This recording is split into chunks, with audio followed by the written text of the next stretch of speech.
Hello, everybody, and welcome to the Frontiers in Science Deep Dive webinar on sepsis and systems immunology. I am Laure Sonnier. I am the executive editor of Frontiers in Science. And the webinar today presents the Frontiers in Science article, which was led by Professor Robert Hancock on new development in omics, epigenetics, and bioinformatics and machine learning for precision medicine in sepsis care. We'll hear both from the article authors and from our guest experts about the next steps for success. And it's really my great pleasure to welcome all of you online today. I would like to extend a special thank you to Bob, to Professor Hancock, and also to Professor dos Santos and Professor Lee for their trust and their leadership in working with us and in bringing this very important project to success. We are really delighted to give to this article a home in our flagship title, Frontiers in Science. So just a few words before we start on Frontiers in Science. It's our flagship multidisciplinary journal, open access title at Frontiers. The journal focuses on transformational science, key to accelerate solutions for healthy lives on a healthy planet. So the way we work is that we commission exceptional peer-reviewed lead articles from world-leading researchers. And then around each of these articles, we built a unique hub of multi-audience content, including reviewers' viewpoints, editorials, policy articles, and also content for children and the general public. Our journal is all designed to really extend, all those offers are designed to extend the journal's reach and impact across science, policy, and also society at large. And we believe that no other publisher is doing this in the way we do. And we believe we are operating at the frontiers of innovation in publishing. And our goal is really that critical transformational science helps accelerate scientific progress for all. So today's discussion is going to be moderated by my colleague, Lee Baker. Lee is the Editorial Adviser at Frontiers in Science, and I'm delighted to hand over to him now. Thank you all, and really enjoy the event. So Lee, over to you. Thank you. Thanks, Laure, and hello, everyone from around the world. It's great to see so many people on the line today to talk about a really critical issue in global health. We had over nearly 700 registrants from 93 countries. So welcome, everybody. We're focusing today on this lead article, which was published back in January, led by Robert Hancock and Claudia dos Santos and Amy Lee, Deciphering Sepsis, Transforming Diagnosis and Treatment Through Systems Immunology. As you may know, sepsis causes nearly 20% of all deaths worldwide and most of the deaths during severe COVID-19. And yet, despite decades of research, it's very difficult to diagnose, and there are no mechanism-specific therapies, only supportive therapy and antimicrobial therapy for triggering infections. In their lead article, these authors explore the emerging use of systems immunology to move toward a precision medicine paradigm in sepsis that could not only help to alleviate this global toll at the moment, but also prepare against future pandemics as well. Today, you'll hear from Bob and from Claudia and from Amy shortly. We publish, as Laure said, we publish our lead articles within article hubs, and this is the article hub in question here. You please visit. In addition to the lead article, there's an editorial by Professor Jean-Louis Vincent, who is with us today as well. There is viewpoint articles by Philip Dellinger and Jason Bartok in the US, and also Professor Jonathan Cohen in the UK, and a policy outlook that's co-authored by Mariam Jashi and Tex Kissoon from the Global Sepsis Alliance, and Tex joins us today also. As always, our hub also feature a Q&A for lay readers. It has infographics and a video to try and explain the key concepts. And importantly, it has an article in our journal for kids, Frontiers for Young Minds, an article written for and peer-reviewed by kids. So here's the lineup for today's deep dive. To explore this topic, Professor Claudia dos Santos will kick us off by introducing the field and the challenge that sepsis presents. Professor Amy Lee will deep dive into the methods of systems immunology and how they apply in sepsis. And finally, Professor Bob Hancock will conclude by drawing together the insights that systems immunology has led so far for the future of a precision medicine future for sepsis. After that, we'll have a Q&A, and we look forward to your questions at that point. And I'll also then introduce our two additional guests. That's Professor Jean-Louis Vincent and Professor Niranjan. You may know him better as Tex Kissoon from the Global Sepsis Alliance. So first up, I'm delighted to introduce Claudia dos Santos. Claudia is a critical care physician at the Unity Health Toronto. She conducts pioneering translational research also at the Keenan Center for Biomedical Research.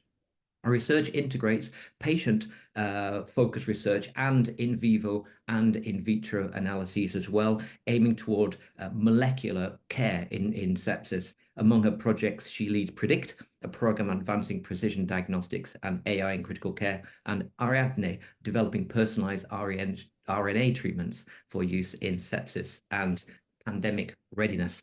So it's a great pleasure to welcome you today, Claudia. Thanks for being here. The floor is yours. Thank you, Lee. Thank you, everyone. I'm excited to introduce what I hope will be a fantastic webinar for you all. So sepsis, as you all know, is defined as a dysregulated immunological response to infection. One of the big challenges, of course, is that you don't actually need to document an infection to be able to say that someone is septic. You can just say that you have suspicion that they are septic. It affects multiple organs, the brain, the lungs, the kidneys, the liver, the heart, and as you all know, causes profound impairment of these multiple organs, leading to sometimes the requirement for intensive care unit. The prototypical organ and my area of expertise, which is the lung, is really one of the most affected by sepsis.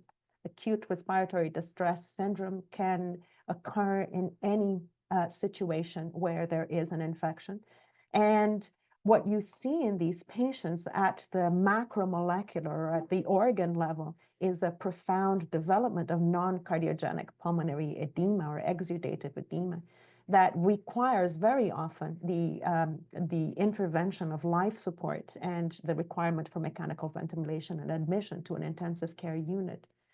But here is another of the big challenges in sepsis. As you know, organ failure actually begins at the molecular level before any of the macromolecular changes that we associate with sepsis occurs. What we see as at the cellular level is profound activation of multiple cell types. Here I'm using again the lung as the prototypical example, but you see activation of endothelial cells and epithelial cells. You see the disruption of the tight junctions, and you see gap formation between cells and the exudation of fluid into the alveolar capillary space. You see the infiltration of neutrophils, and that sort of sets the stage for the profound organ dysfunction that you see in sepsis. So sepsis is a molecular disease. The other really important thing is that supportive care is currently the standard of care. We have been working diligently to identify specific treatments, and under some conditions, you all know that there are some treatments that have shown some improvement in outcomes for patients. But for the most part, we have focused on the antipathogen story, or the ability to actually control the source of infection by using antivirals, antibiotics, and antifungals. Should add that one of the main challenges, however, is to address the second part of the sepsis equation, which is the dysregulated host response. We know that supplemental oxygen, mechanical ventilation, fluid management, and drugs to maintain blood pressure profoundly alters outcomes and has improved outcomes.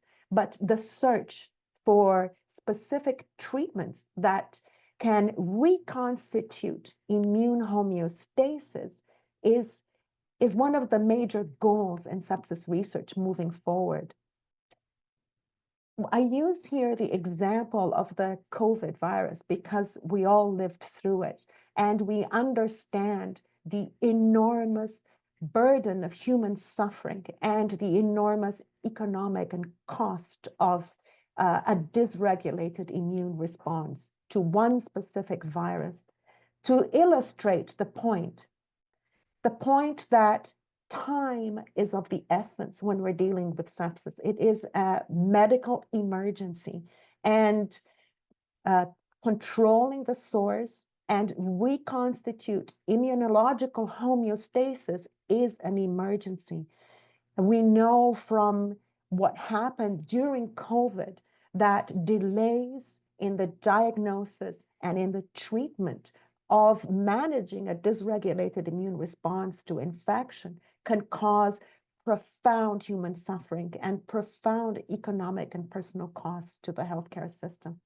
And the other major important point is that access is critical. We need to be able to reach patients at risk for sepsis, not only in very developed centers and quaternary care institutions, but also in remote locations, low resource centers, and even in our own inner city communities, where access to appropriate healthcare and rapid and effective pathogen control and strategies to manage that dysregulated immune response quickly is going to hopefully significantly impact outcomes from sepsis.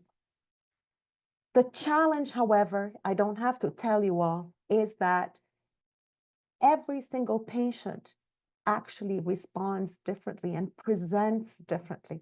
Patient heterogeneity has been a major deterrent to identifying appropriate treatment strategies for that dysregulated immunological response. As we saw in COVID, and again, that's why I'm using this as an example, you can have patients that go around asymptomatic while others die from multi-organ failure. And in some patients, the disease resolves and patients go on to live a very happy and productive life.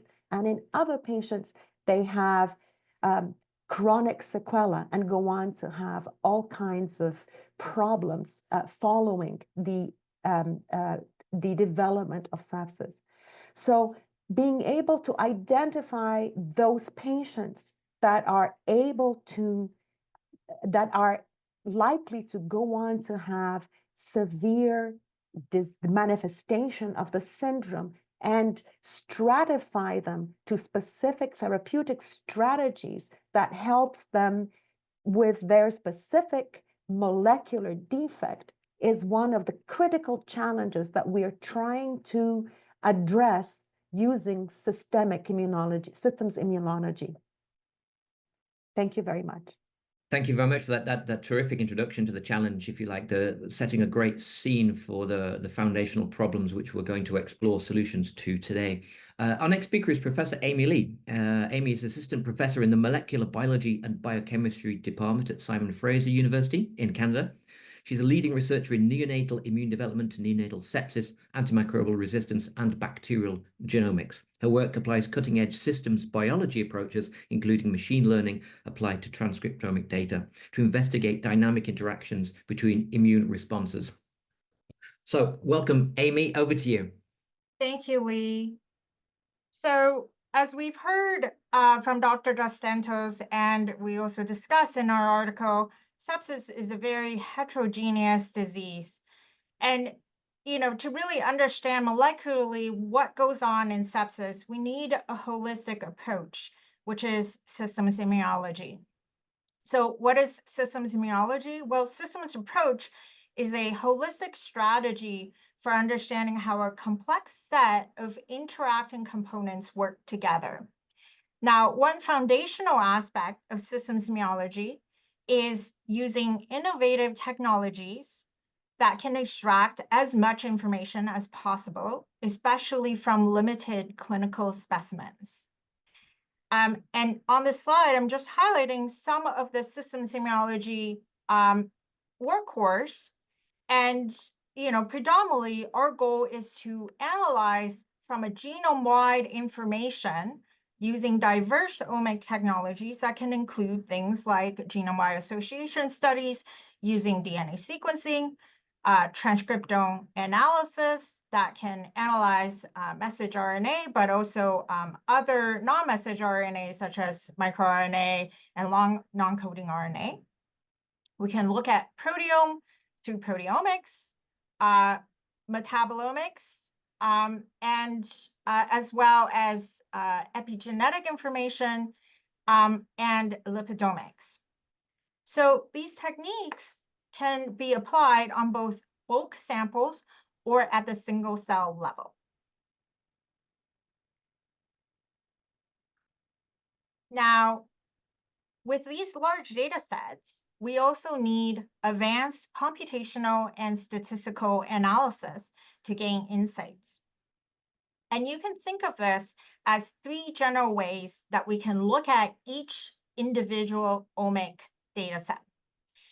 So we can use simple clustering, which is applying known biological annotation, such as gene ontologies or pathway enrichment, to understand functional differences that you identify in your omic data sets. You can also apply very complex statistical analysis, such as machine learning and AI, to find patterns in the data without prior knowledge. And you can do this when you have either labeled data sets, which you would use supervised machine learning, or unlabeled data sets where you're just letting the data speak. And this is a supervised approach. And lastly, you can apply graph theory and network biology to understand and determine some of these interacting networks within the data. And one of the ways that we tend to apply network biology is using protein-protein interaction networks. And so these computational statistical analysis then allow us to generate sort of individual omic information, but you can also apply them on a multi-omic data integration to gain this holistic insights. So below, I'm going to provide two examples of how we've applied systems biology approaches to first understand what goes on in a healthy newborn immune development during that first week of life. And then I'll show you examples of where systems immunology can take us to predicting neonatal sepsis. So this first example basically allows us to understand what goes on in the first week of life in newborn. This was published in Nature Communications in 2019. And it's one of the earlier examples of applying systems biology approaches to understand why newborns are highly vulnerable to infectious diseases and especially developing neonatal sepsis. Now, as I sort of mentioned earlier, to do systems immunology on clinical samples, you really need to have innovation in not just computational analysis or the way you gather data, but in this particular case, we also need sort of advances in sample processing. So for this particular work, we were actually able to perform whole blood transcriptomics, plasma proteomics, plasma metabolomics, cytokine and chemokine, and immune phenotyping, all from less than 1 ml of newborn blood. And we developed multi-omics data interrogation techniques using network biology, as well as multivariate data analysis with Diablo to look at this diverse omics data and integrate them. And what we observe is that we see this dramatic dynamic molecular change that occurs during the first week of life. And when you integrate all of the omic data together, you see these common pathways that are dynamically changing during first week of life that include things like interferon, complement, neutrophil, and many other critical pathways that underlie a healthy immune development. So now I'm going to show you how we can use systems immunology to actually tackle the problem of neonatal sepsis. Neonatal sepsis impacts about 1.3 million babies each year globally. And this burden, unfortunately, is born mostly in low and middle income countries. So we heard that from Dr. Dos Santos, that access is really important. And, this is where we believe using systems immunology approaches can help us sort of improve that access and perhaps prioritization, especially in low resource settings. And the reason for that is that in newborns, we really need to sort of identify those at risk of developing sepsis very rapidly using a precision molecular method. And we cannot rely on clinical symptoms because this is usually too late to do much about it.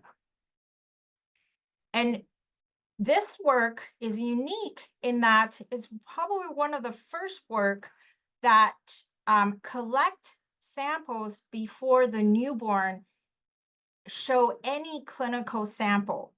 So this allows us to build these prediction model using that data. So this particular cohort is a very unique cohort, a systems vaccinology cohort in the Gambia, where blood samples were taken from 720 infants at birth. Now, all of the newborns appear clinically healthy at birth. But what happens is that a subset of infants went on to develop sepsis, and in total, 21 newborns developed sepsis during that first month of life. With 15 newborns highlighted as EOS, which is early onset sepsis, developing sepsis during first week of life. We have a comparison group of those infants that remain healthy and another small subset of infants who develop localized infection that did not lead to sepsis. So keep in mind that all these newborns were clinically healthy at birth when we take that sample. What we can go on to do is use machine learning, and we build a diverse ensemble method that allow us to predict using that at birth sample which infants go on to develop sepsis. And you can see that what we identify is a set of genes, 4 gene signature that can predict 9 out of 10 newborns who go on to develop sepsis during that first week of life. And that's the EOS group. And these 4 gene markers through this machine learning process is basically robustly selected and hopefully will provide a way of early recognition of sepsis to improve infant survival. With that, I'll pass this on to Lee. Thank you very much, Amy, for that beautiful explanation of some of those methods there. I'm sure that's going to raise some questions in the discussion later. Please don't forget to put your questions in the Q&A feed. You can do that at any time. And in the meantime, we're going to move to our final presentation by Professor Bob Hancock. Bob's a leading microbiologist, professor in the Microbiology and Immunology Department, University of British Columbia, and the director of the Center for Microbial Diseases and Immunity Research. He spent decades researching new approaches to fighting infectious diseases, including network biology methods for innate immunity and inflammation. Particularly important to today's topic, he's established large open source multi-omics databases with integrated bioinformatic tools, and these are being widely used to advance our understanding of immune responses, including in sepsis. And his work has been recognized by a variety of prizes and awards. So Robert, welcome. Thank you very much for bringing this topic to Frontiers in Science, and we look forward to your insights drawing this all together. Please go ahead. Thank you very much. So I'd like to start off by just thanking Frontiers for this opportunity for us to present both our work in this very, very exciting area. So, and I really appreciate all my colleagues around the world who've joined this webinar. I want to acknowledge that we have many, many different countries. So I'm fundamentally a microbiologist. I deal with the little things in life. But I learned very early on in my career that it takes two to tango. In other words, there is the microorganism, but there's also the host. And we need to consider both when we're considering an infection. And in order to understand host responses, that's why my lab became very interested in developing tools for actually understanding those host responses.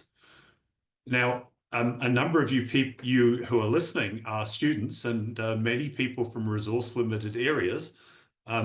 It's worth noting that there is really tons of omics data out there already, and it's begging for insights. So this data can be reanalyzed by just downloading it from large databases using the sorts of methods that Amy mentioned. I've had students who've been able to train themselves to become systems immunologists, and there are increasingly sophisticated user-friendly tools available. And so one of the areas in which, of course, these tools are best used is sepsis. So sepsis really is a big deal.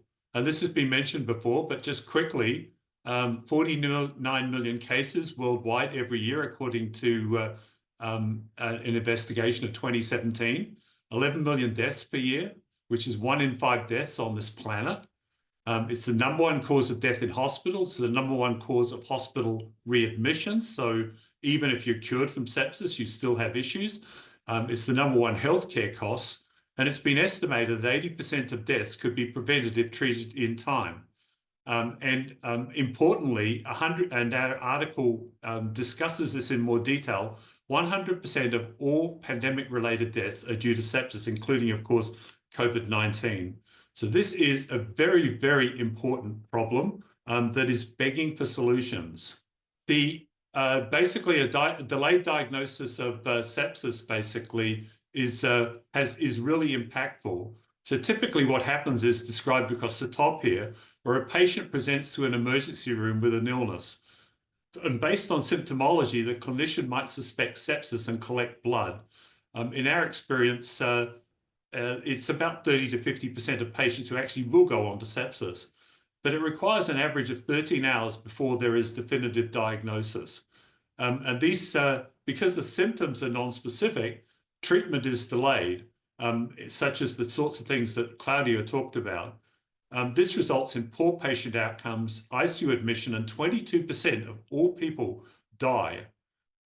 Current methods are engaged with things like pathogen identification, the identification of specific biomarkers, machine learning algorithms that extract information from electronic hospital records, and measuring the host immune response, which is more systems immunology based.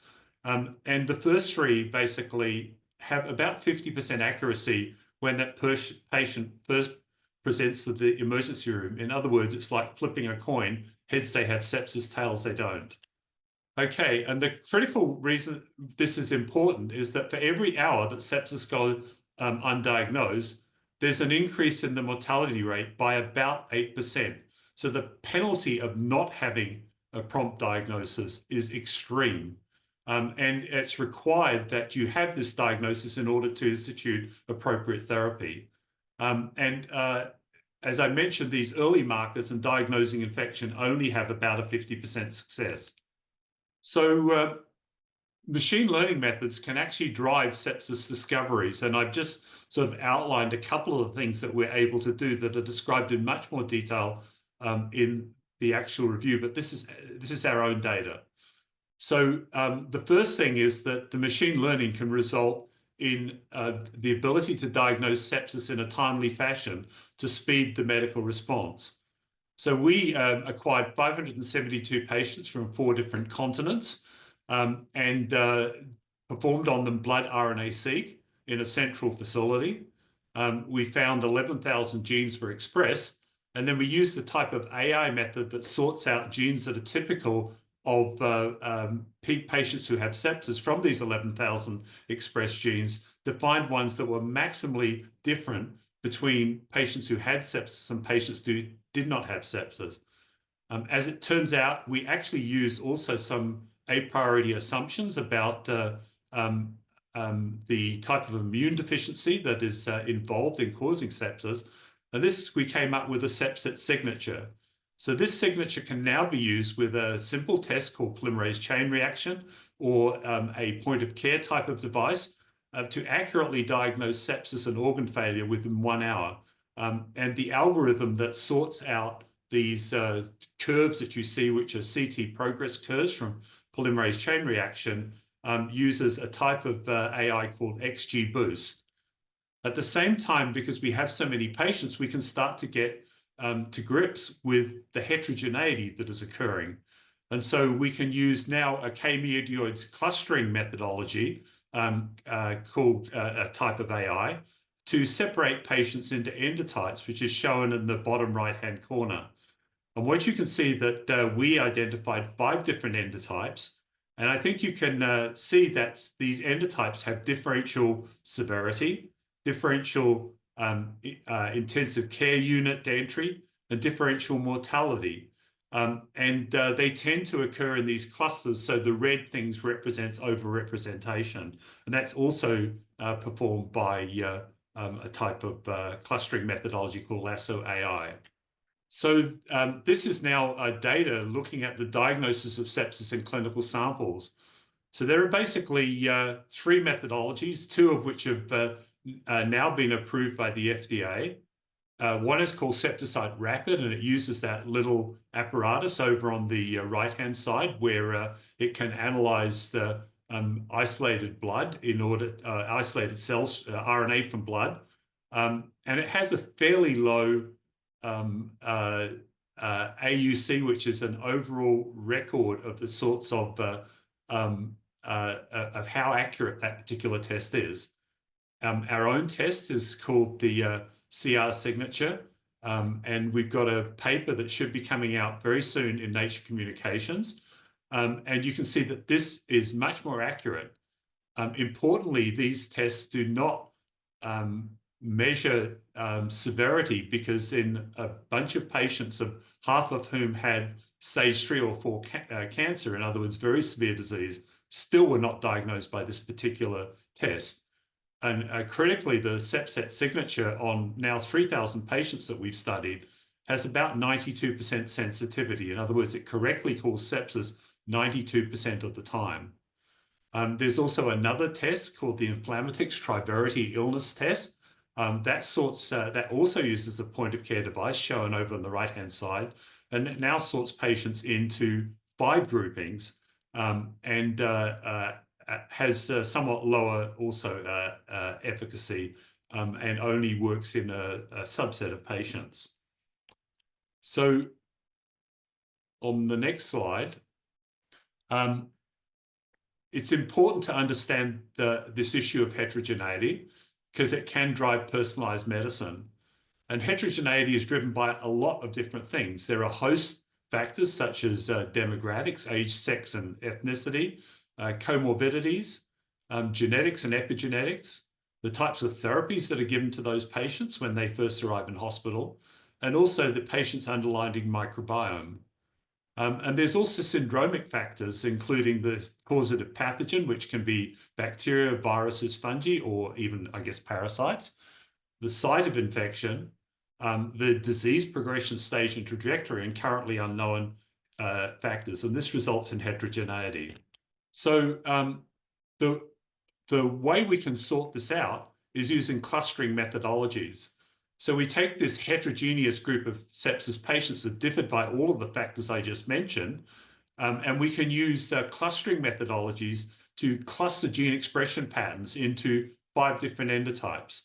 And these endotypes are separated by a group of genes, about 200 distinct gene expression events in each endotype that is present in one endotype but not in the others. And you can see that the 5 endotypes sort out into fair prognosis and poor prognosis endotypes. We can, once we have these patients separated out, and they can be separated out already in the emergency room, we can now institute personalized therapies targeting endotype pathophysiology. So sepsis demonstrates heterogeneity resulting in these endotypes. And this is a blow-up of a slide I already showed you, looking at 348 samples in a multi-center, multi-country study, where we did whole blood RNA-seq. So it's just looking at gene expression in a patient's whole blood. And the idea is we can separate out these endotypes. We have obvious differential severity. So the severe endotypes, NPS and INF, are over on the left-hand side. The more likely to go into the ICU is also in these severe endotypes, and more likely to have mortality is also in these severe endotypes.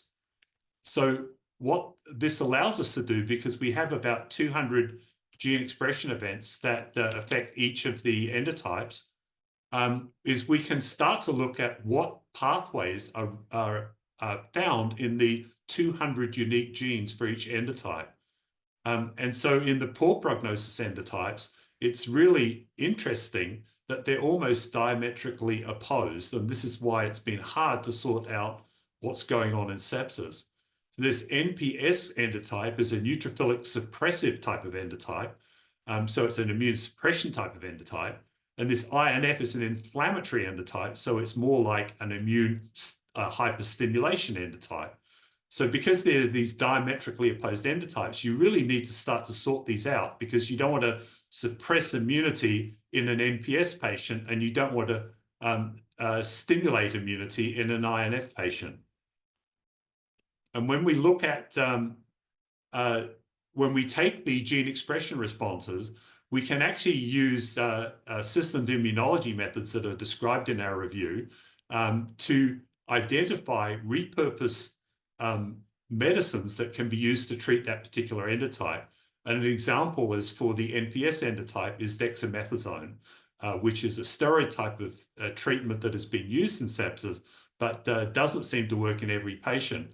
And of course, dexamethasone would not work in an INF patient, according to our prediction.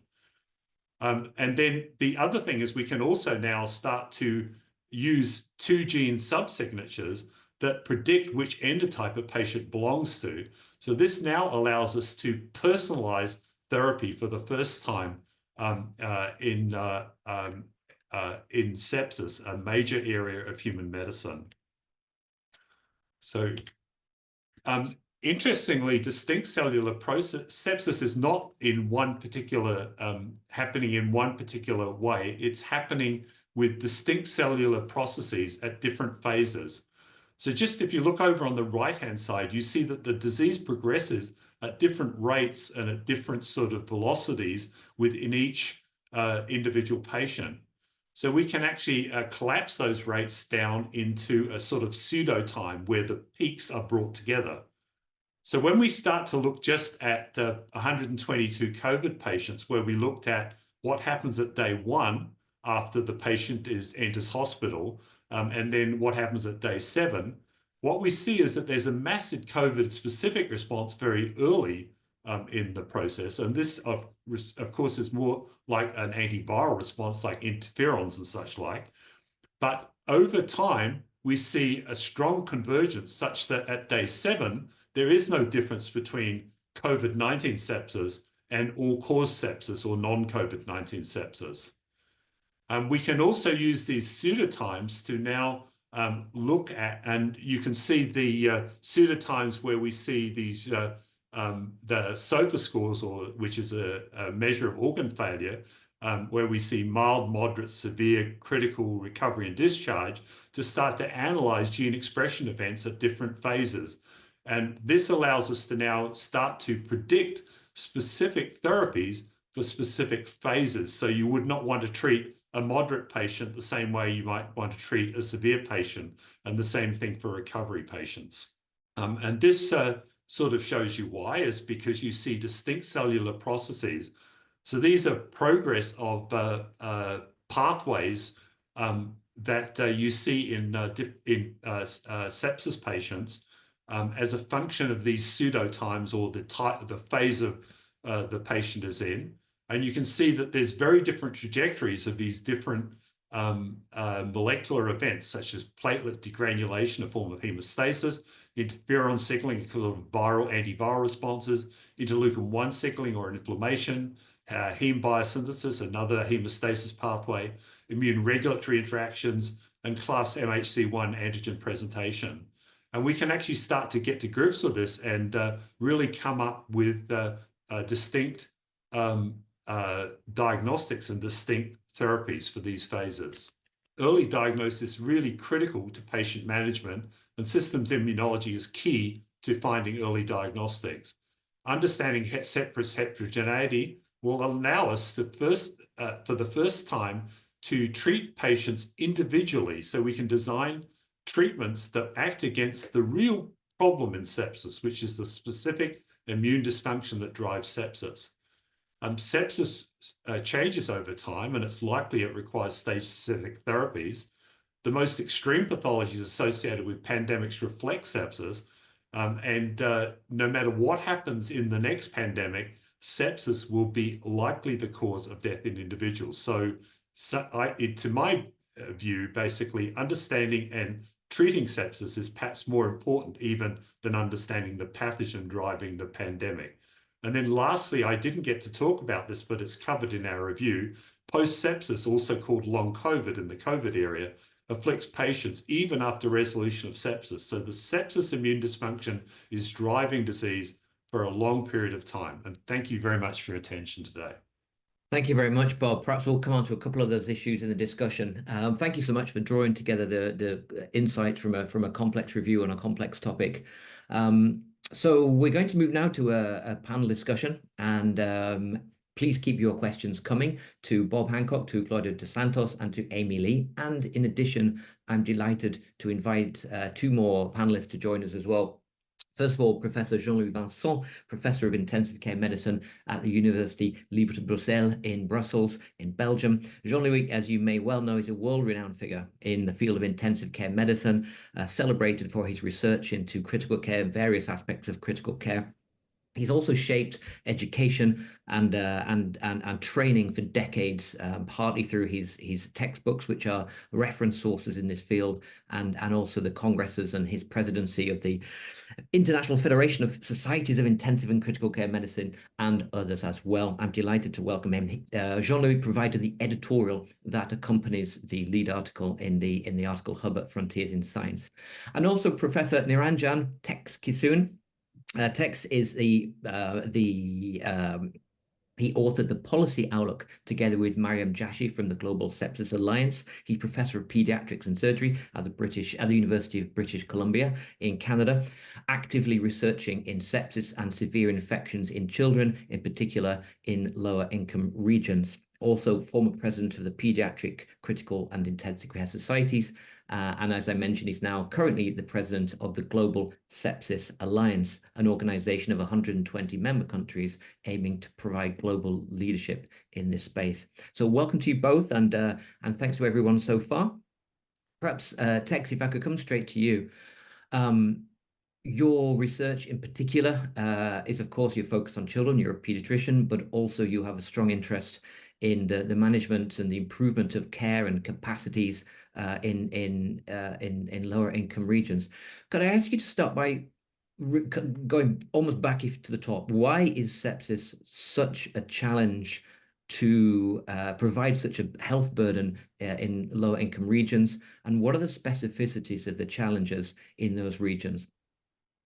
Sure. No, thank you very much for having me here. And I'd like to congratulate the three speakers. I think they've said many of the things that really I will bring to bear on the questions you asked. Before going on to the challenges in these areas, Bob showed very clearly the burden of sepsis. And Lee, you have mentioned also the tremendous burden of sepsis. But to put it in context a little, one, sepsis is a disease primarily of the extremes of age. Mostly, we heard about the neonatal issues, especially in poor countries. It is a disease of the poor and disadvantaged population. In fact, 85% of the burden that you saw Bob referred to occurs in low and middle income countries, and 85% of the deaths occur in those countries, with 50% occurring in children. The other thing that was very important is when we talk about sepsis, it's a global problem. And I think that what we're doing is really trying to find answers that will be relevant globally. And in fact, the late Paul Farmer said it very well when he said that borders are like active semi-permeable membranes. Easily disease, infections, sepsis pass through these borders, but at the borders stop medication, drugs, bundles, humanity, etc., that will prevent or treat sepsis. I think is very important. Another thing is that Claudia mentioned the time of the essence, same as Bob mentioned that. We heard about the heterogeneity from all three speakers. I think one of the things that, again, when you ask the question about thinking of it globally, and where most of the deaths occurred, the Lancet Commission a few years ago on sepsis, there was an editorial that was led by a colleague of mine that said, how do you provide for the poorest of the poor where sepsis occurs? And it was really, they mentioned the science of delivery. So the simple things are not being done in those areas. So when I think about sepsis globally and the heterogeneity globally, one of the first things I think about was resources and access. And you've heard some of that. The fact remains that in many parts of the world, resources aren't available. The world is very spiky. So thinking of low and middle income countries and high income countries, I think when it comes to sepsis, is really a sort of false dichotomy. We have to think of resources that are available to the patient at that time. And in all countries, be it in Europe, Latin America, Africa, and Canada, you will have contemporary care in major centers, but there are pockets of patients in whom the same issues we see in sub-Saharan Africa, we see in North America. So that's one of the things we have to think about, the resources. And when I think about resources, and you think about the science of delivery, the resources are the simple things. Oxygen, which is now designated an essential drug by the WHO, but fluids, monitoring, protocols, guidelines, nursing staff, and the resources. In other words, having a resilient healthcare system, which is part of the problem. Because you have large patient populations and small number of staff. The timing of presentation was mentioned by Bob, and he said that for every hour the patient is not treated, there is a higher mortality, 8%. The fact is, in many parts of the world, these patients present very late. And they present late for a variety of reasons. One, education of the signs and symptoms. And in fact, it's shown that at least in children, families who are better educated, they seek health, better health, and their children, neonates, have a 30% less chance of dying if the mother has a high school education, and 70% if the father does. So people have said education is a social vaccine. So that's one issue that is important in the timing of presentation. Secondly, transport is an issue. Again, getting to the centers. And there are very much stops along the way that precludes them from definitive care. That's a problem. You heard about special populations. And when I think about special populations, Amy mentioned the issue of the neonatal population and the work that she's doing in these neonates. We know that we found that we have not been able to make much gains in the neonatal population and sepsis decrease. The perinatal period for mothers are a very risky period across the world. And we know that is the population of ages. But then we have the special population with various comorbidities. For instance, malnutrition complicates 50% of death in children. We also have this tremendous HIV burden in some countries, the burden of TB, the burden of anemia, etc., which is a global problem that adds to the heterogeneity that Bob had alluded to. When we think about epidemiology also, we know that The epidemiology changes. For instance, diarrheal diseases are more common during winter months in some areas. We know during the dry season in the malaria belt, meningococcal disease is very high. Winter, we have the viral diseases, etc., that comes along. And also with the epidemiology, we also heard about the issue of the heterogeneity of biological factors. For instance, the genetic diversity is profound. And in fact, the genetic diversity is what is, if we can unravel that and bring it to the larger populations, it will be a very great boon, and it would help to achieve what we have been talking about, and we'll talk about later, the 2030 Global Sepsis Agenda, to make sepsis the next great success in public health. So I think I'll stop there for now. Yeah, thanks, Dex. Hopefully, we'll get to the GSA global agenda later on in the conversation, and also perhaps the applicability of the methods we've talked about in low-income settings. Before we do, can I ask Jean-Louis? You have a long, distinguished career in critical care, and including in sepsis, and you're just out of your Congress. EasyChem runs in Brussels every year. You have, if I may say, I'm sure, your finger on the pulse of the field. What is the excitement and the anticipation in the field toward this transition toward a precision approach? We'll dig into more details in a moment, but before we do, could you give the sense of how you feel this field is hungry and anticipating this transition, which has been so long coming in this setting? Well, first, thank you for having me with you here. It's a pleasure to be with you. And also, and indeed, you alluded to our critical care meetings. We heard that sepsis is very heterogeneous, but at the same time, we need to take a rather holistic view and not forget that the management of these patients will also require a hemodynamic stabilization with fluids and adrenergic agents, usually vasopressors, but also inotropic agents to improve the myocardial contraction, in addition to the oxygen and perhaps the mechanical ventilation that Tex spoke about. And of course, there is also the bacterial, antiviral, antifungal therapies, which are the anti-infectious component.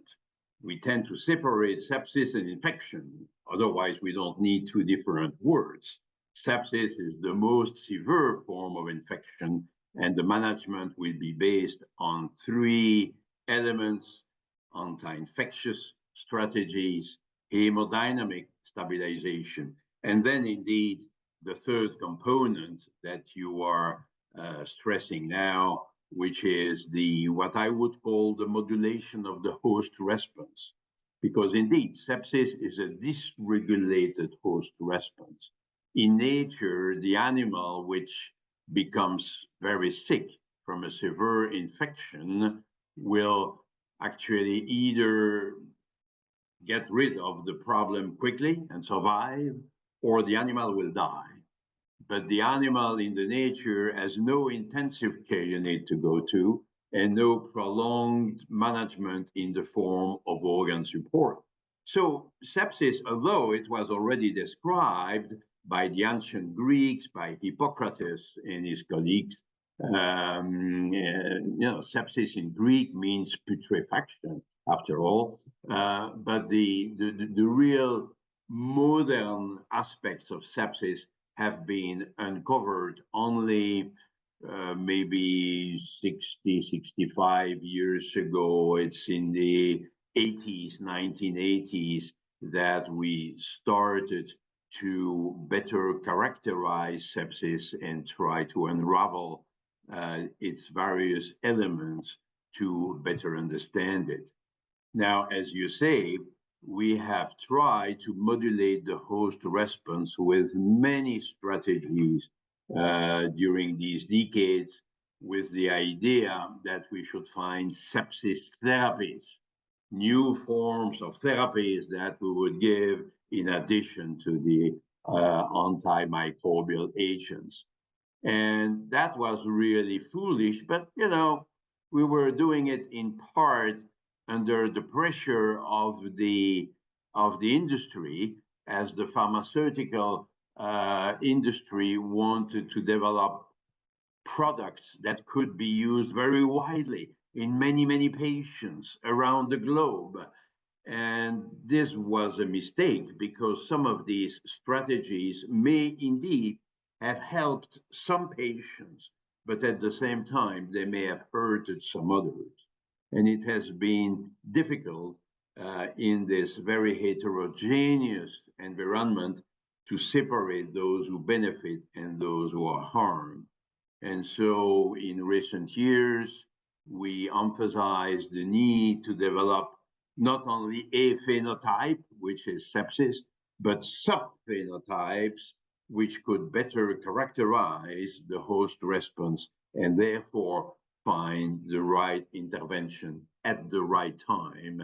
Because as it was emphasized, timing is very important, and very often we don't know it well, because we tend to refer to the patient who arrived in the hospital with an early onset of sepsis. We need to identify it and to treat it appropriately.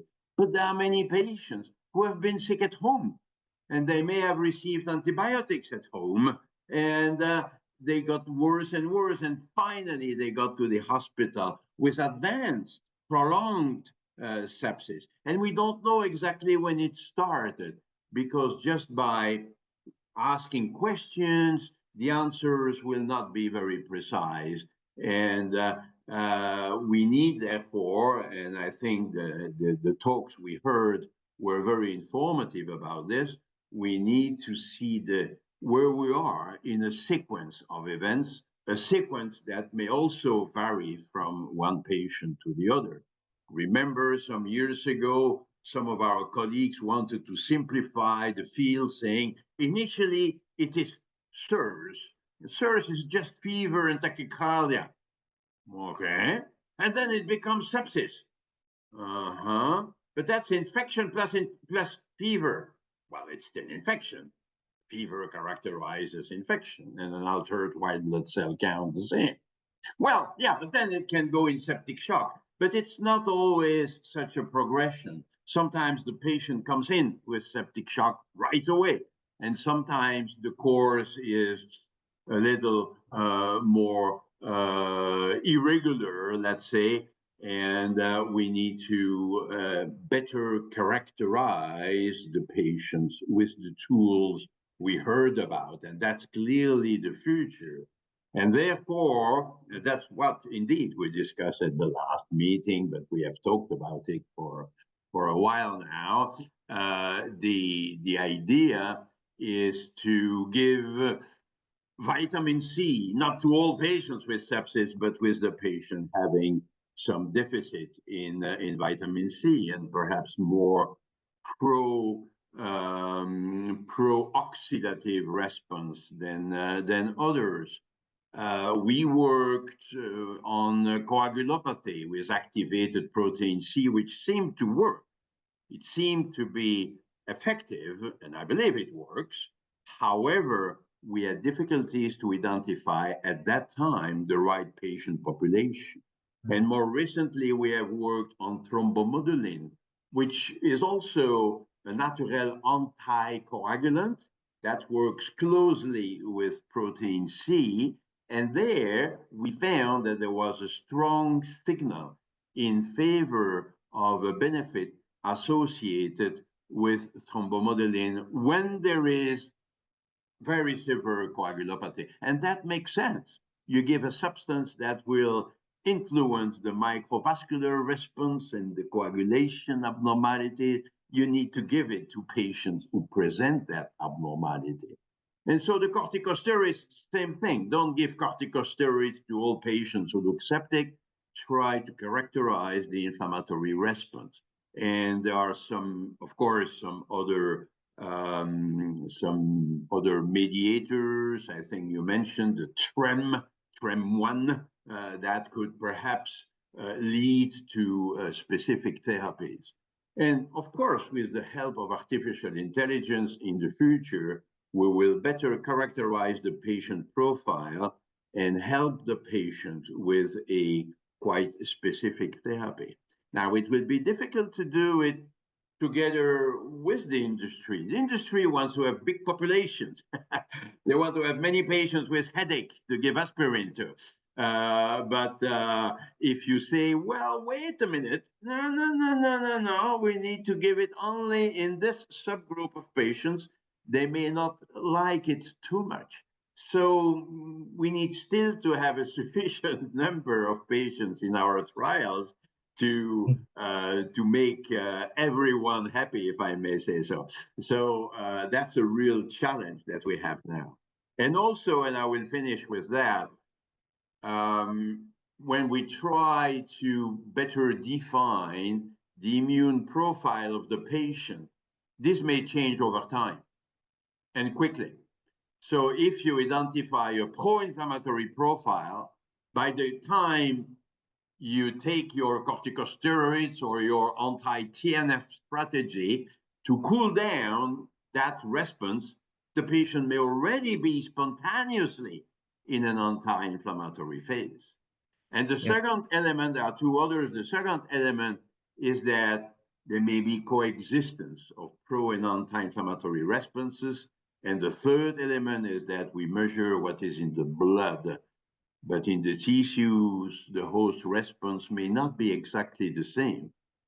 Some cells which are marginated, which are not circulating, may have a different profile than some which circulate in the blood. So many challenges. Don't try to make it simple, but it's very interesting, and it's a topic of ongoing research and I would say exploding research. Indeed. Thank you very much, Jean-Louis. I don't think anyone is pretending that anything is simple on this call, on this meeting, for sure.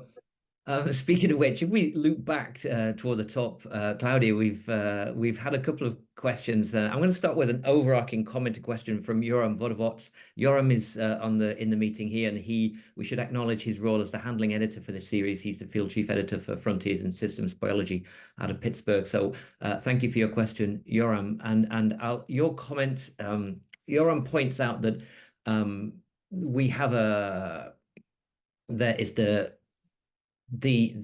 we have to distinguish between biomarkers and mediators. And biomarkers are, as Yoram says, I'll read his question out, which rise to the top due to high signal to noise ratio versus mediators that are often important regulatory molecules and are often lost in that noise. And his question and overarching question is, how can these ever refined biomarkers lead to novel treatments? And I'd like to add to that a question from Shiyu Wen, who says, we are studying the mechanism of ARDS pathogenesis induced by sepsis through transcriptomics and have identified a gene significantly upregulated in sepsis and sepsis-induced ARDS. This is strongly associated with mitochondrial function. So Claudia, the question, could we advise on how we should proceed to further investigate this gene as a potential immunotherapeutic target for sepsis-induced ARDS? So it's nice to get straight to the specifics and looping straight back to you, Claudia. For sure. Thanks very much for your question. Yoram, of course, I met because he was one of the presidents of the Complexity in Critical Care Systems Biology group, which I recommend everybody go to those meetings because they are really fantastic and a completely different way to think about sepsis. And Yoram has done a fantastic job in the complexity of systems biology of sepsis. But differentiating biomarkers from noise, which is something that Bob did a lot of work on, as well as Amy. And a lot of that work we did by really taking advantage of the existing computational data that is available online, by looking at using this machine learning approach, or various different machine learning approaches, I should say, as well as trying to understand what changes constitute backgrounds. For example, housekeeping genes, and how housekeeping genes behave across a variety of patients with multiple different diagnoses, and how sepsis-associated genes behave. And then the real challenge is then doing the work prospectively. So looking at the relationship between, so again, the relationship, and what I mean by that is the machine learning, the computational strategies to look at the relationship between changes in gene expression and clinical features of interest. So in the eBiomedicine article that Bob mentioned, as well as the review and the upcoming paper that Bob alluded to, that's potentially may be accepted in Nature Communications, illustrates how we've spent a lot of time looking at the relationship between transcriptomics and clinical features. And the other really important thing is the concept that Bob spoke very briefly about it, but the concept of pseudo-time, and trying to associate changes in gene expression and clinical features, and getting away from the zero time point and start to understand how to use pseudo-time to try and align patient samples and clinical features, and then validating those findings on a prospective level. So that leads us to the question on the mitochondrial gene, and how to identify that a specific entity, a specific feature, is associated with the disease of interest causally, so causally associated with the disease of interest. So if you want to correlate a specific feature or a gene with a phenotype as a biomarker, that takes you down one specific pathway of investigation with prospective testing and so on and so forth, using biomarker-specific approaches to determine whether something is a biomarker. But if you want to causally associate something with a disease or a feature of disease, you need to turn to fundamental molecular genetics. So we're looking at, knockouts and inhibitors. So gain of function and loss of function studies, which ultimately establish a causal relationship. Now, there are new biological machine learning techniques using Bayesian analysis, and I think Amy can speak to that a bit more, to try and identify computationally causal relationship between molecules and their targets, and then validating that on the bench. So both of those things are entirely possible, and the let's say the protocols are available, and we can share that with you in further conversations offline if necessary. Super. Thank you very much, Claudia. Bob, I think you had your hand raised if you wanted to come in on that point. Yes, so I want to say first that it's important to recognize that systems immunology does not reveal truths. What it reveals is associations. So in other words, it provides ideas. So the fact that you see a gene involved in sepsis is hardly remarkable, because there are thousands of genes involved in sepsis. So what we need to do is go a little bit beyond that. So what systems immunology tries to do is to find not single genes, but clusters of genes that are important. And we can actually use the fundamental principles of network biology to find which ones are more likely to be causative or mediators, as opposed to just biomarkers. And that is, if we draw one of those networks like Amy showed you, which are these complicated sets of balls connected by lines that are protein-protein interactions, there are some of those little balls or genes in that network that are highly connected. And by network biology principles, that means that they're likely to be holding the network together. So they're likely to be signaling points through which signals are received and dispersed. And so those sorts of hubs really are the sorts of genes that you'd be looking for. Now, talking about the gentleman who had a single gene that he thought was quite interesting, So you can actually, again, use a tool like InnateDB to put into that single gene and find all the other genes it's associated with. So you can start to build your own networks based on that gene. And that starts to inform you of other things that might be engaged in sepsis that are regulated through that gene. And once you have that, you can visualize it through other tools such as network analysts. And I'm sorry to advertise my own tools, but that's the way I feel about this. They're very user-friendly to now visualize this and then go beyond to use the sorts of methodologies that we have written within our review to start to actually find prospective drugs. So this is how I would go about this, but recognize the fact that these are only ideas, and ideas are good, but ultimately you need to actually do experiments to test whether they're true or not. Right. Thank you very much, Bob. Amy, if we could just, while we're in the weeds here of the technologies and the techniques, there were a couple of specific questions about your own presentation there from Edna Basilio Galvez. I have 3 questions about the identification of the gene signature in neonatal septic patients. Was it experimentally validated in different cohorts? Which were the most affected physiological process derived of this gene signature in neonatal septic patients? And have we identified the endotypes, I think presumably relating to the endotypes that Bob spoke to, have we identified those endotypes in neonatal septic patients? Yeah, those are great questions. So I think so I will maybe jump and do the last question, which is about the endotype. So to actually get a sufficient number, we had to recruit 720 healthy neonates in order to get 15 septic neonates, okay, to do that predictive modeling. So that's a very small number. And this is related to sort of the incidence of sepsis that we see in this particular cohort.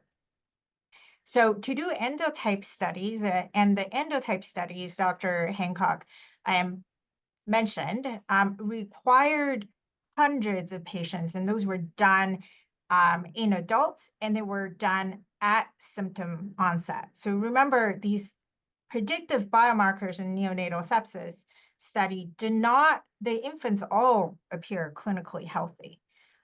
So, I'm not certain that the endotype question is necessarily appropriate with this particular cohort, and with the numbers, we can't really do that.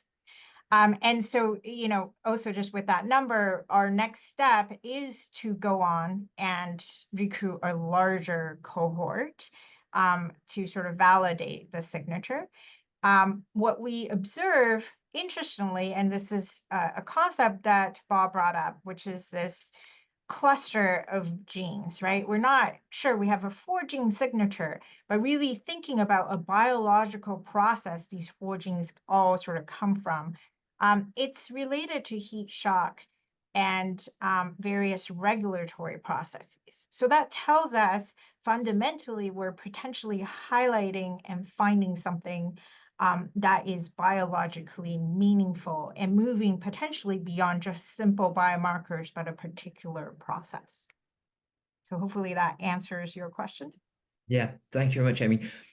If we, Jean-Louis, bring you back in here, we've heard of the techniques being applied sort of upstream, if you like, and we've had quite a few questions about how to apply these in practice, how to apply endotype distinctions in practice, how even to undertake the kind of analyses that are necessary to inform these research projects or even inform clinical care in practice.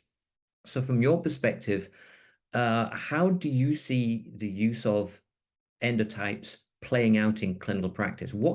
How do you see them informing the decision-making process, let's say over the next 5 years or so, toward, decision-making for either, diagnostics, prognostics, or hopefully therapeutics?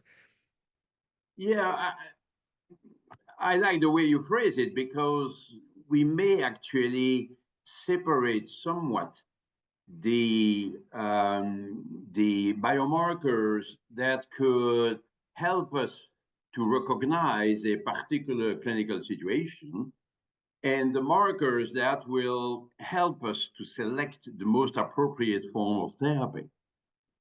For the first ones, it may just be a severity marker to be used in the emergency department to know whether the patient could go home or the patient should go to the floor or to the ICU right away.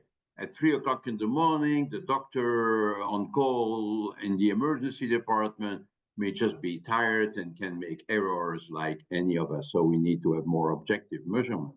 But it may not necessarily tell us much about the mechanism. The procalcitonin is a good example. Procalcitonin is a relatively good sepsis marker, okay? But it's not really based on a particular mechanism. And you would definitely not develop an anti-PCT strategy, at least not at this point. The CRP may have a protective effect. You don't want to really destroy the CRP molecule because it could be harmful. Now, in terms of mechanisms, now, as I said, for thrombomodulin, you may find something that could find a place there when there is a particular profile and where it makes sense to intervene there in particular. But you must make sure that we will not make things worse if we act too quickly on something which is abnormal and appears to be related to a bad outcome, because it may be a substance or a process which is needed for an adequate host response. But it's, of course, in higher amounts when the patient is particularly sick, but don't touch it. So I like the remark that we heard that it should make some sense. Amy said that. She said, you know, we must make sure that our intervention makes some sense, and I think that's very important. And so we need to be careful about AI developed strategies, because very often AI just look at what's most abnormal in the non-survivors, and they say, okay, so we need to combat that. But maybe not. Maybe it's a good thing, and yet it is more developed in those patients who are sicker and more likely to die than in the other patients. So again, it adds to the complexity of all this. Yeah, it's back to Yoram's point about biomarkers, I guess, differentiating biomarkers from usable interventions. Before we have a lot of questions, I'm going to try and get through as many as we can and group them together. I want to come onto the broader applicability in other settings in a moment with text. But before I do, I just want to squeeze in a quick question on long COVID and post-sepsis syndrome. Bob, you touched on this in your talk, and only you acknowledged at the end that it wasn't something you covered today, but it is in the Frontiers in Science lead article. Could we just, I hate to ask you to do it briefly, but give us a sense of the relationship between sepsis, post-sepsis syndrome, and long COVID, and how those, how progress in understanding one may inform the other? Yeah, so long COVID is a really difficult area because people define it in so many different ways. And it's defined symptomologically, and almost always it's the patient self-reporting that defines these symptoms, all of which are places where it's difficult to be hard and scientific. So the whole area, though, of long COVID postdates the area in which we were worrying about post-sepsis syndrome. And so post-sepsis syndrome, we have a much longer history of. I would say that in that particular instance, there are many things to worry about, because they're not just annoying things like loss of sense of smell. I guess it's serious for the person who has that, but really serious stuff like the likelihood a patient is going to die within the next year. I already mentioned that sepsis is the #1 cause of rehospitalization in the world.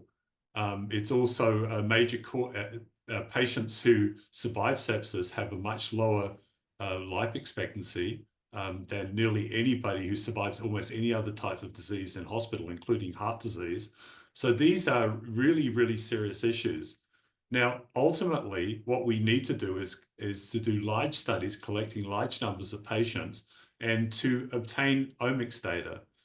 Now, we've already described what the problem is here, because omics is expensive. There's no question about it. It's an expensive process. And so far as I can see, and I'm sure this drives techs crazy all the time, governments are not putting their money into sepsis studies like they really should be. So we aren't collecting the sorts of data we really desperately need. And systems immunology ultimately is only fed by data. So if we can get a lot more data, I think we can come up with much more profound conclusions. It's sad to state that the studies that we did with 350 patients represents one of the largest studies ever done on sepsis. I mean, it's sad, because that you compare that to cancer, where there are studies with hundreds of thousands of patients, genomics, where there's millions of patients, and in sepsis, which causes 20% of all deaths on the planet, we're talking about studies with hundreds of patients. So we really need to drive government action here. And that will allow us to get the data that we need to really understand these really important medical issues. That's a perfect segue, Bob, into my next question to Tex. Tex, you're here today partly as a researcher, but also in your capacity for the Global Sepsis Alliance, which released a global agenda not long last year and presented it at the UN General Assembly meeting and so forth. Very high profile attention, and yet maybe you could take that point up. What in your policy outlook do you argue for on behalf of GSA in regard to the global burden of sepsis, which is already massive, and also, of course, pandemic preparedness as well, which is a super important topic underway at the moment. So, yeah, can you pick up on that? What should policymakers be doing with respect to sepsis? Sure, no, thanks very much. And I agree with Bob. I feel a lot of pain about this, but I'm an eternal optimist. I think you're referring to the 2030 Global Agenda, and it's the first multi-year strategic vision to alleviate some of the significant human, societal, and economic burden of sepsis. Because one of the things we haven't mentioned is that sepsis steals human resources across the board, has a great economic impact, as we've seen with the COVID-19. So this agenda was put together with extensive consultation with our regional alliances across the world, as well as civil society, as well as approximately 70 member organizations that gave input into this. A very deliberate process over a couple of years. And what we were trying to achieve, that at the end of the 2030, which is at the same time is in sync with the Sustainable Developmental Goals, we hope that we would have at least a 25% improvement in sepsis survivors, and the burden of sepsis, both in adults and children, should decrease by about 20%. And at the same time, the cost should also decrease by about 20%. These are lofty goals, as you may well know. And for these goals to be achieved, we have several sort of strategic pillars. We have one strategic pillar, which I think is one of the most important one, is the political leadership and multilateral cooperation. And what we are trying to do is get significant figures across the world who are in policy, governments, etc., United Nations, G7, G20, to lead this. And the intent of this really is to encourage countries to set up national action plans. And the national action plans come with fixed resources, with resources for sepsis and definite outcome measures, etc. So national action plans would be what these, what we expect the political leadership to do. And we expect by 2030 that about 70 to 80% of the high-income countries and 50% of low-income countries will at least have national action plans or start the process or in the process of. And I think that that we've seen that the countries who have done that have really benefited greatly by decreasing mortality, increasing outcomes, etc. The second strategic pillar we have is system readiness for sepsis and its sequelae. And this would play into what you were mentioning about pandemic preparedness, etc. But even in regular times, having a resilient health system with bundles, protocols, staffing, medications, etc., to treat sepsis on a regular basis and then ramp up should be available to all times. And that would come with looking at environmental scans of various areas and the readiness to provide. The third pillar is a whole society response. And the whole society response means we need to engage everyone, not only policymakers, but those with lived experience, general population. And we really need to get a very simple paradigm of what sepsis is, so everyone it trips off their lips and we can get them to really buy into this and then help us with our agenda also, because great programs, we heard Bob mention cancer, etc. It's the advocates of a lot of people that make things work. The next pillar is sepsis research and innovations. And I think this is what we're here speaking about. I think it is very important. This is an exciting sort of area of development. I think that part of the Global Sepsis Alliance is really how do we transform this such that it can get into national action plans, etc. So with this one now, we have developed and launched a global sepsis innovation platforms that deals with from policy-making issues to research, to education, to patient and family, etc. And one of the things I think that is very important, again, which we have mentioned, is the issue of vaccine preventable diseases, because we know vaccination rates are decreasing and there's a big potential of vaccines to prevent sepsis, AMR, decrease AMR, etc. And the final pillar we have is sepsis and pandemics and other emergencies. And we know right now this is a very important thing. Bob has said again and again, the next pandemic is going to be due to sepsis again, and we are not prepared. We are not resilient. We don't have the data, the sentinel systems, etc. But we also have mass migrations across the world where we need to put humanitarian sort of protocols in place. We also have wars that is the same thing where we're having problems and those things. So we have to put it for civil humanitarian crisis, as well as also put it in place for militaries and those things. It's on the website and anyone can download it for free. I'll stop there. Thank you very much, Tess. Yes, please visit the Global Sepsis Alliance for all that, all those materials. It's cited in the Frontiers in Science article, but please go directly to the alliance as well, and of course I guess join as well if you and stay in touch with them. I'm going to give Tex just had 5 strategic pillars of that. I'm going to give each of you, the rest of you, 1 strategic pillar. We have only just a couple of minutes left, so just please, for closing words, I'm going to go to each of you, ask for 1 strategic imperative. What one thing does your own field need to do to move this precision medicine paradigm through systems immunology into greater toward clinical practice, let's say, in the future? So if I may ask Jean-Luc, first of all, your 1 strategic imperative, what does the field need to do in your opinion?